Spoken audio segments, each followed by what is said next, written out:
Hi, I'm Raja Nadar from Kanyakumari. Today the date is July 6th, 2020.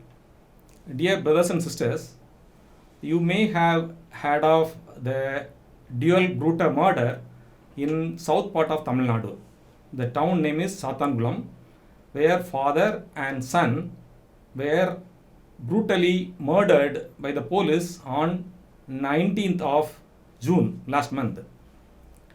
In this particular thing, I had first-hand experience meeting the victim families, and I had chance to visit their nearby villages. I could see the brutalities happened there 2 years, especially by Sub-Inspector Raghu Ganesh. So in this case, they have collective responsibility from the police and their supporters, especially Inspector Sridhar, Sub Inspector Raghu Ganesh, and Balakrishna. The father, Jayaraj, and son, Penix, were brutally beaten by Raghu Ganesh and Balakrishna more than 8 hours continuously. You had and read about all these things through social media and mainstream media. So I don't want to go there in detail. Here, it has many dimensions. Why, what, how, so many questions there. Especially one particular factor, caste factor, is very, very, very bad on this matter, especially by Sub Inspector Raghu Ganesh. 2 years in the station, Chathangulam police station of Tuticorin district in Tamil Nadu. Sathangulam is a town. People are humble, simple, ordinary citizens, and there is no hi-fi life. They are very ordinary Indian citizens. Crime rates are less. Many caste, many religion, they live together in peaceful condition. Sub-Inspector Raghu Ganesh had very bad attitude because of his caste mindset. Casteism played a very major role. Okay, here the very important thing is why his mind became into that evil state. Not only him, Inspector Sridhar and Balakrishna also, but the main role played by Raghu Ganesh. Here, Raghu Ganesh and Balakrishna both are from this area. In this area means the native of Raghu Ganesh is around 30 kilometers from this place. Balakrishna also in the same 30-40 kilometer range. Here, both are from different communities. They are minorities in their villages. They are majorities in some other part of Tamil Nadu. As you know, in Tamil Nadu and India, the caste factors, the religious factors are mixed and mingled way.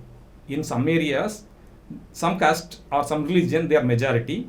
In some other parts of the state or country, the religion or caste system is minority. It plays that way. Whether it is majority or minority, some evil elements in every community, every caste and every religion, they play a very bad role. Here, also, Raghu Ganesh and Balakrishna, they played very dirty role in this station continuously for 2 years. Their atrocities are extremely bad. My words are very strong. These three policemen, Inspector Sridhar, Sub-Inspectors Raghu Ganesh and Balakrishna, can be hanged until their last breath.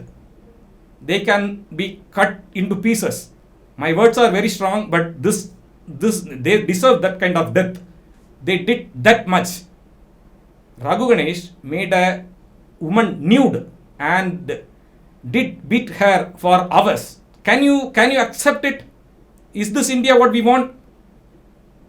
For a murder, he brought his father. His son was suspected in that case. He is 72 years old.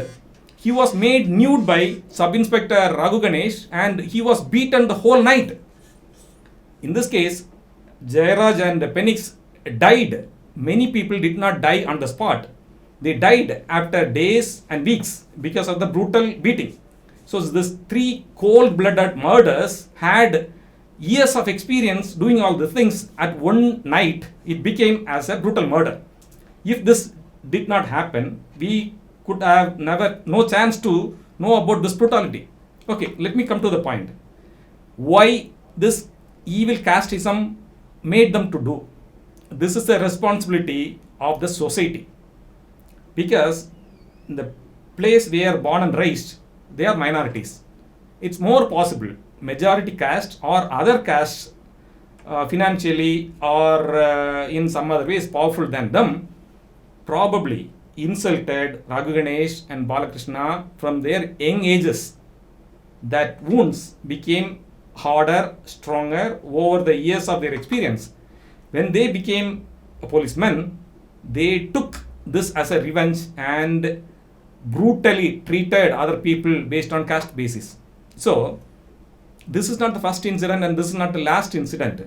This is happening across India every day, every moment. So, how we are going to stop this?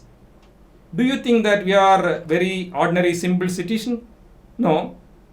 I am an IT engineer. I worked in US 14 years. Those years, I did not know about the Indian culture, civilization, heritage, all those things.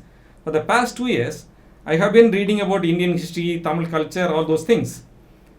The information which I am getting are astonishing. Right now, my informations are based on Tamil.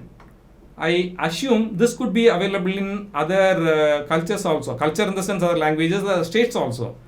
In Tamil, they use the number system which has measurements for nanoseconds. Measurements in the sense they have systematic naming for that, like milliseconds, microseconds, nanoseconds.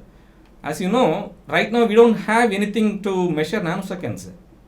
I worked on passive NASA projects. I never came across anything measure more than 1/100th of the second. There could be something available in NASA inside for their launching purpose or something like that. So why Tamils used nanoseconds? Not only this, there are so many other information I can share with you about Tamil. Our Mahabharatam and Ramayana has many values. It has good and bad things. The good side is so great. So our culture goes back at least 50,000 years. Our DNA structure shows it is 1,70,000 years. We are the oldest civilization.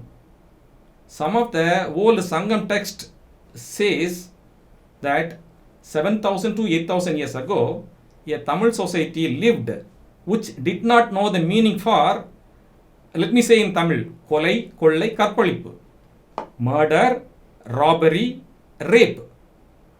Tamil society did not know the meaning for this, which means they had everything in abundance. Food, shelter, clothes, education, science were in heights. On top of that, probably they had very high level spirituality. That is how the society could reach that level. Where we are now, we brutally murdered two innocent lives. A father and son made nude. They were killed. Are we going to take this from the civilization? Why? It's because of our caste and religious stupidity, absolute stupidity. Dear brothers and sisters, this stupidity will continue unless we stand up and fight for our civilized life. Across India, this cannot be taken easily. It must be taken seriously, and this is the incident should become the example and last for everybody. Otherwise, this will happen in every family. This is not exaggeration. What is the guarantee your daughter or son will come home safe from the police brutality or caste mindset people or religious oriented fanatics? So please stand up together. Let us get justice for Jayaraj and Penix. Let us eradicate this caste and religious mindset from India to get us have a decent life. Thank you.